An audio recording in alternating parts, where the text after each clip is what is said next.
702.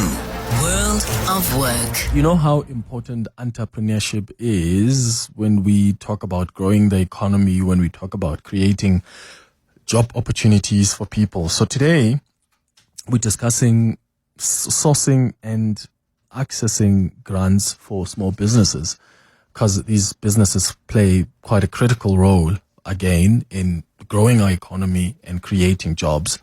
And we are often told of how much passion you need. You need ideas. You need determination as an entrepreneur, because that's what drives you.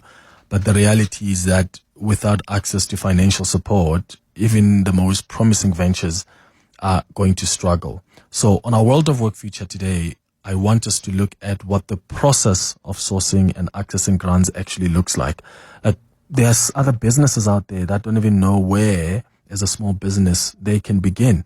And they don't even know what do funders really look for when they are deciding who gets the money. So to help us unpack this, we're joined by Dagmar Breiling, who's the CEO of Fundraising Connection. She's a fundraising expert as well, and she's going to walk us through the ins and outs of identifying the right grants.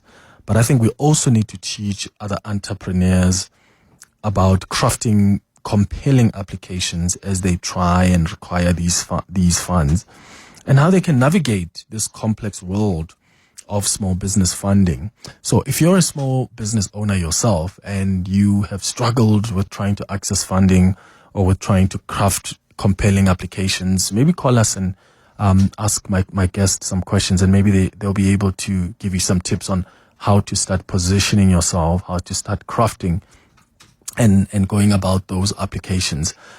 You can call us on 011-883-0702. I want to get your thoughts as well, or experiences on just your interactions with these organizations that offer these grants. How has that been for you? Have you won? Did it mean you have to know someone there? Please share your experience with us on the WhatsApp line as well, on 072-702-1702. Dagmar, thank you so much for making time for us. Good morning. Good morning, Clement. Thanks very much for having me. Let's start with the basics. When we talk about the small business grants, what are they and how do they differ from your ordinary loans or other forms of financial support? Okay, so the difference between grants and loans is that you don't need to repay the grants, and the loans you will need to repay. As soon as you need to go a little bit higher with your investment amount, in most cases there are not 100% grants available. It will be a mixture. And as a business consultant, I'm always telling also my clients, this is a business. You need to earn money with it. If you are not able to repay a loan, there may be a problem in the first place. We are not talking about really small little, 50, 100,000 rand start-up money. That then is when it goes above 500,000 rand, where we just then, that's my view on it. Mm-hmm. The most important part for everybody who wants to start a business is just having a look at your skills. So you need to have the skills to be able to do whatever you promise to do. Okay, so it just needs to make sense, and that is already a big hurdle for lots of people, because we don't know what we are doing well. And we usually, for us, it's easy, and then we don't understand that somebody else would be willing to pay money for it. Mm-hmm, mm-hmm. So for me, sorry, go on, yes? Sorry, I wanted to say, because some entrepreneurs will often say, I'm struggling with finding the right grant, and that seems to be, part of the challenge here. So I wanted to know, what are some of, I suppose, the most effective ways that these small business owners can identify funding opportunities that align with their goals? I mean, we've got so many, agencies, whether you talk about the DTIC, the DSBD, the CIP, there's the NEF, DBSA, IDC, NYD. I can go on and on and on. I know exactly what you're talking about. I would like to start from the beginning. You're not able to raise even any grants if your business setup doesn't make any sense. Yeah. The first step. Ooh, Dagmar, the line is not so good. I'm putting you back to the producers. We're going to try and re-establish that line. It's not so good, and I really want you to hear what Dagmar has to say. Tell you what, I think let's take a quick ad break. When we come back, hopefully we'll have her on a different line, but also we'll start also taking your own experiences or your questions as well. Give us a call or send us a WhatsApp voice note. 702. World of Work. 17 minutes after 11 o'clock, we've got Dagmar Breiling on a separate line now. Dagmar, you can go ahead and respond to the question I had asked about finding, the right grant. What are some of those effective ways that small businesses can identify those funding opportunities that align with their goals and their businesses?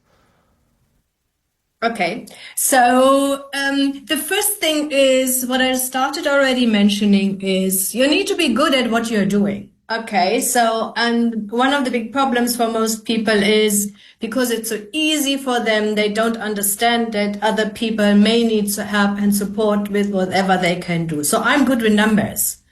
I have no idea how anybody can have any problems with this. So for me, financial forecast is something I can do while I'm sleeping. So, and I did not see that as a specific skill because I thought everybody else can do that. So number one is think about what you're really good at. Number two is most of us entrepreneurs, we love what we are doing and there's nothing wrong with it. But you need to think about a strong business model. So I had a discussion last week with a young lady who wanted to sell ice cream, and we did some calculations and the business did not make any sense. And I said, you need to increase your prices. She said, well, but the ice cream is for the kids and I don't want to charge too much.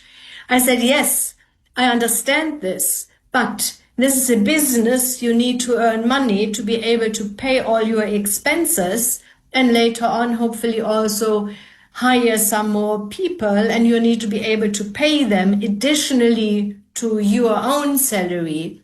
So this is what lots of entrepreneurs, specifically in the beginning, don't really think about it. And it makes no sense to just, oh, yes, I figured it out. I just need 50,000 rand to start.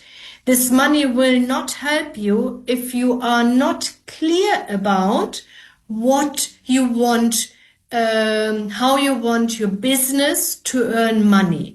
Profit margins need to be high enough. Lots of startup entrepreneurs underestimate the task of selling their services or their products. There's nobody knocking on your door only because you opened a business. You need to be clear about your marketing and your sales strategy. Even as a small, if you want to open a coffee shop or if you want to open a small little bakery in the beginning. And so this is one thing why it's later on also difficult to raise the grants, because the financiers, of course, also understand that the strong business model is the foundation for successful business. Okay.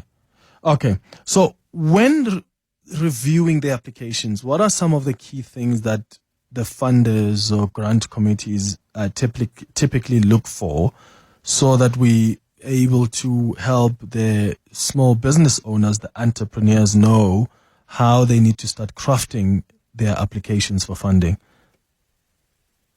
Yes. Okay. So strong your expertise. Okay. Number 2, how much money do you need?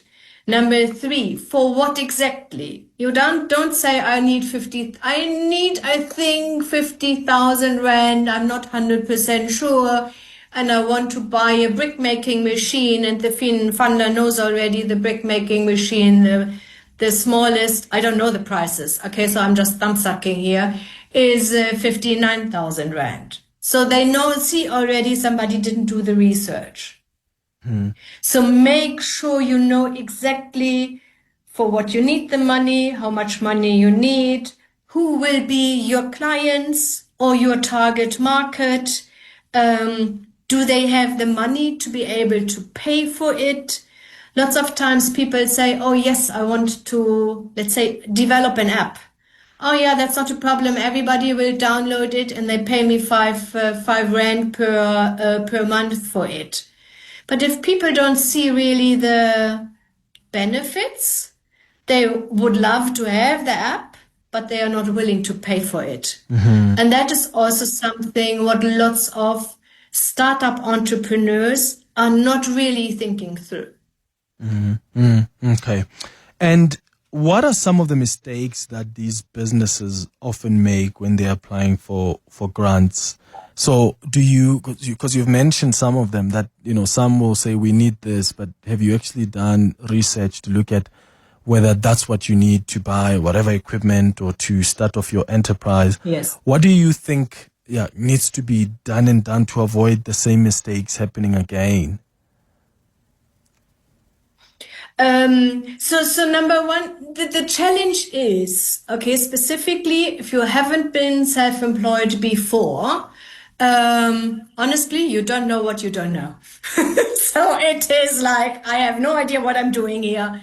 I'm just trying to start something. Hey, and that's great. Please, please, please do not misunderstand me. Every economy, the backbone of every economy are the SMMEs.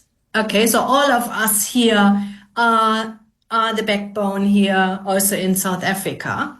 So, and you just need to try to really think your business idea through. And there are lots of business plan templates available. And I remember also when I've done my first business plan, I did not understand what they wanted from me. I thought they are asking me all the same things again and again and again. It was just from different angles what they wanted to have the information. So I know there are lots of NYDA has some grants available and they will also assist with some mentorship. CEDA is now went together with CFA, is called now CEDFA, has some grants available specifically for smaller investments for business. I think they have, don't hold me for it. Are you still there? Yeah, we're listening. Okay, because out of a sudden some of the pictures went away. Sorry. Okay, thanks. So so CEDFA also has some funds available for entrepreneurs. All of them are usually also offering some business courses and mentorship just to guide you there. This is it's a rocky road. Okay, I'm not saying it's not worth it. You are always faced in the beginning definitely with daily challenges, later on maybe with weekly and monthly challenges. But there will be a time when you understand whatever life throws at me, I will be able to solve that issue. There's often talk about... In the beginning, it's just exhausting. Yeah. We often talk about the need to build relationships with the funders. What does that actually look like in practical terms? How can small businesses nurture those connections? So I know definitely from CEDA, I think NYDA is similar, that they will only deal with people they come to their offices. So, and then build some relationships with the employees, with the manager and the consultant who is assisting you. Listen to them, so there's two parts of it. On one side, they of course also, these are government employees, okay? So they have their rules and regulations, and you need as an entrepreneur make sure that you fit into these requirements. And on the other side, also, don't be afraid to ask some questions to understand why they want to do things like this, why they want to have specific documentations from you. Lots of times, the people we are talking with on our social media, they are complaining about all the compliance, what a business needs to have. That's just part of the game. Is this fun? No? Okay, this admin is definitely no fun. It's just part of it. And South Africans' rules and regulations are definitely easier to be managed than, I'm from Germany originally, than the German rules and regulations. So that is really hectic. Okay. So just always, that's what I need to do. Is it fun? No, but you need to do it. Yeah. And beyond grants, are there other creative, maybe overlooked funding avenues that small businesses should be exploring? Okay, so although, I'm from Funding Connection, and we assist entrepreneurs to raise capital, and we do that through lots of advisory, business plans, and the application support. And that is how we earn our money with. I'm always, in most cases, I think entrepreneurs can start their business without too much money up front. As soon as you, let's say remember the one lady I mentioned, she wanted to produce ice cream. Why don't you partner with somebody who has an ice cream machine? So, and then just say, okay, but keep in mind, you also need to add value then to this partnership. You just can't say, oh, you are doing the ice cream for me, you are doing the sales for me, and I want 50% of everything. That's not working, so you need then to say, okay, you are doing the ice cream for me. Maybe they are also investing the money in the raw material. I'm going out and making the sales. Okay. So something to think about there. There's a quick question here. I don't know if you're able to answer it, but we've got someone who says, hi, Clement. I'm listening from Mozambique, and I've got a quick question. What is considered to be a good profit margin for someone who is starting out with their business? Okay, so profit margins are different to different industries. If you think about a consulting firm, the profit margins are quite high. Specifically in the beginning, one-woman show, most of your income is poor profit. Yeah? But if you are thinking about now a manufacturer who is manufacturing the ice cream, they have also it's called cost of sales for the raw material. And for manufacturers, in general, the gross profit margin should be minimum 30% to be able really to pay for everything. And then, but yes, you always need to think about the profits is always in your number one, in your cost of sales, and of course in your markup you can do, and how you position yourself, your product or services, and what are your competitors doing. So that is then always, that's a discussion about how to set your price. Okay. Dagmar Breiling, as CEO of Fundraising Connection, thank you so much for making time for us. It's exactly 11:30.